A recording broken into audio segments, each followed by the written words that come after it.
And away we go, ladies and gentlemen. As promised, as delivered, Quantic Hyun down in the bottom right-hand corner as our red Zerg. It is a mirror matchup on Belshir Vestige. Up in the top left-hand corner is SK Telecom's Sue as our blue Zerg player. And joining me for this monumental event, and I am excited as hell about this particular match. This is going to be great. It's Joj. Joj, how are you? How you doing now? I'm doing fantastic. It's not very often that I get to cast what is essentially Code-S level games, and that's what this is. This is Hyun versus Sue. Hyun is a GSL finalist. Sue is still in the OSL, I believe. He's made it to the round of 16. This is going to be epic. I'm really excited to see what builds these guys have, and it's a best of 3. So hopefully this goes all 3 games. Yeah, I absolutely agree. I hope that we get absolute maximum levels of entertainment out of both of these players.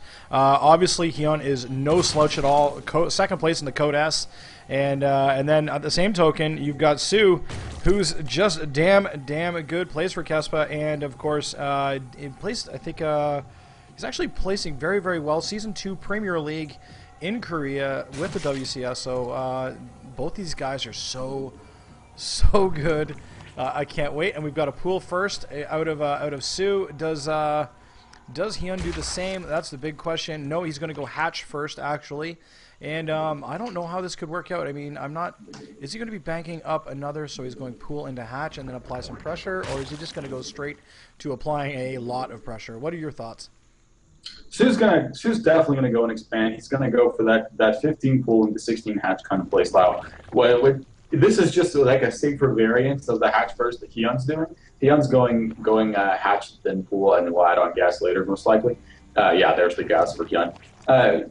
So these builds are just kind of they're basically interchangeable. You do the hatch first variant of this build if you want to be a little bit greedier. You do the pool first if you want to be a little bit safer.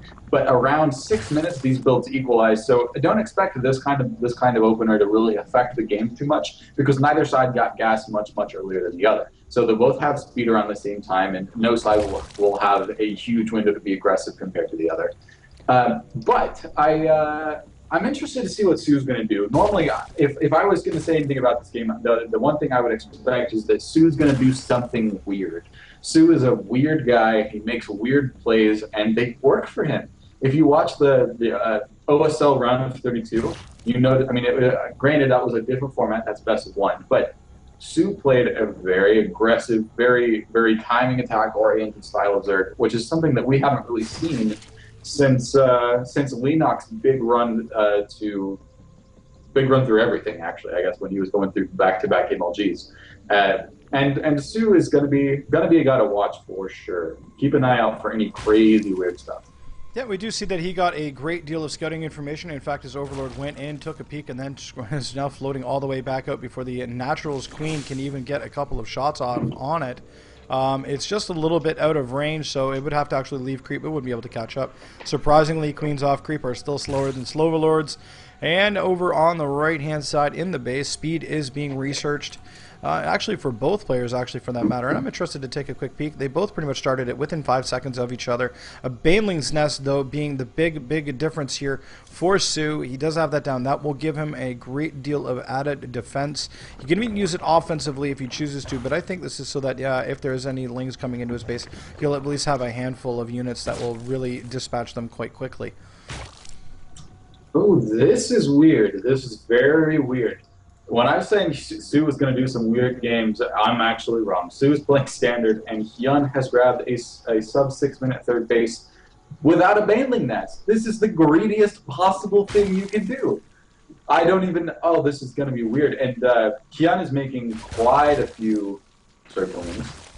He's going to go for what looks to be a timing, because he has to stay safe while taking this third. So he's going to go for a timing and put down a Baneling Nest. But he's going to just have so many more Zerglings than Sue. Sue has no possible way of competing with this. Yeah, look at that. Look at that. He's gonna murder and push back all of these Zerglings. Yep, indeed. And Sue's Zerglings are actually going to head on down into the natural, as well as some Banelings as well.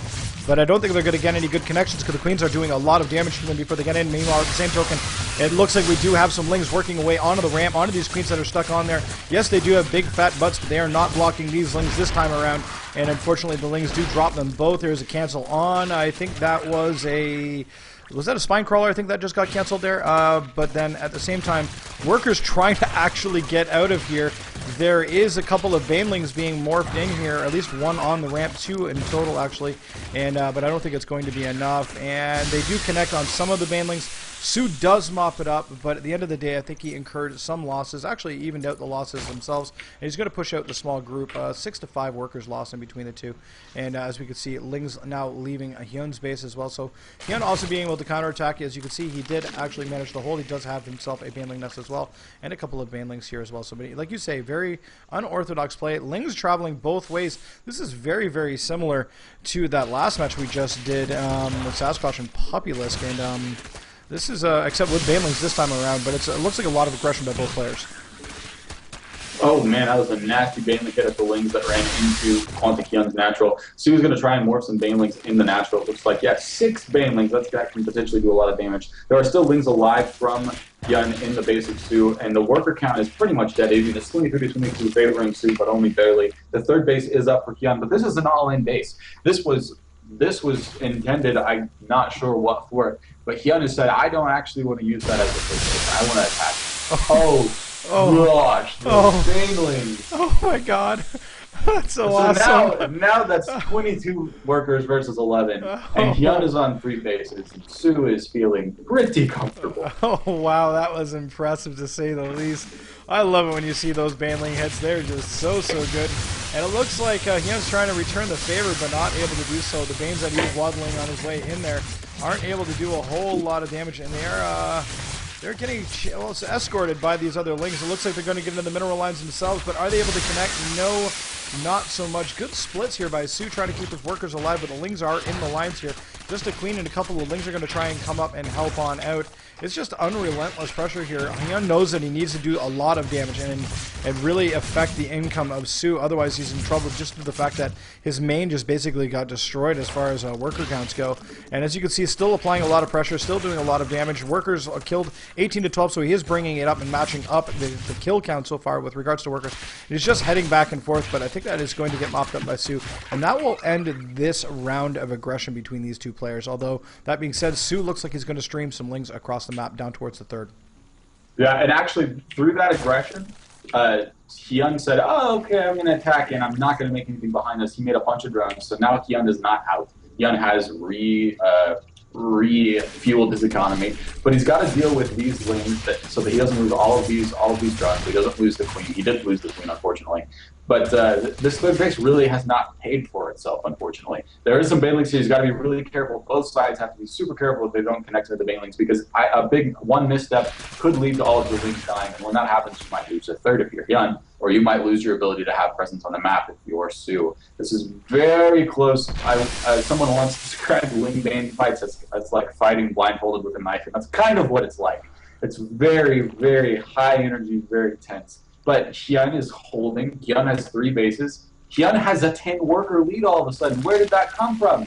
Hyun might be doing this. Yeah, I think he is. I mean, he's pulling it together very, very well. He's taking that negative and he's able to continue just to apply really good defense. He's got these Banelings. It looks like it's just enough to push all of these Lings out, but there's so many more Banes coming in by Su, along with a supply, a steady stream of Zerglings coming across the map and on into the natural, and more Lings into the worker lines. Sorry, rather Banes in the worker lines here, and it doesn't look like he actually wants to engage with these drones just quite yet. It just seems so confusing as to why these Banes aren't exploding. It seems that they're not able to connect because the Lings are actually wrapping around the individual workers themselves, so the Banes are actually still staying quite alive. And Su with an unbelievable amount of pressure here down in the natural of Hyun. Things not looking so good at all, and a big GG, and Su is indeed victorious. Game number 1 in this series. Oh my goodness. Wow. Yeah. That was insane. Holy smokes. I was not expecting, so many twists in that game I didn't expect. I thought Hyun was way dead for a long time. Then he comes back. and then he droned and got a 10 drone lead. And doing that, if he had just moderated that lead to, I don't need 10 drones, just give me 5 drones, and then I'll make a Zergling Baneling. If he had just done that, he would have been massively ahead. He would have held that attack. He would have had a third base. He would have been able to saturate it, and he would have had a gas lead.